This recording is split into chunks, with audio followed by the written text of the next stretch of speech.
sizlarga bitta zo'r voqeani aytaymi. Gastinisadan shunda chiqayotgandim. Soqolli o'zimizga o'xshagan bola ko'rdim. Shunaqa xursand bo'ldim.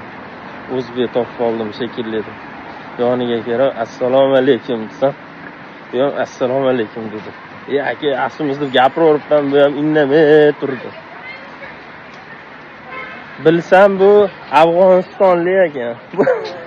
Endi Xitoyda bir-birimizga imo-ishora qilib, telefonda bir-birimizga tarjima qilib yuribmiz. Xitoyda ikkita bir-birini tushunmagan odam yuribdi.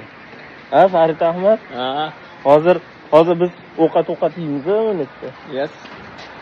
Faqat yesni biladi bu. Shunga ham shukr. Nima bo'lsa ham musulmonu.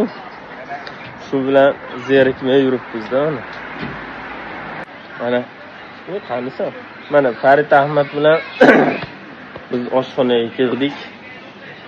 Musulmonlar oshxonasiga hozir ko'rsataman mana. Mana Abdulloh.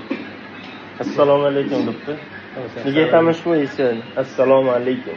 Assalomu alaykum. Mana shu musulmon oshxonasi.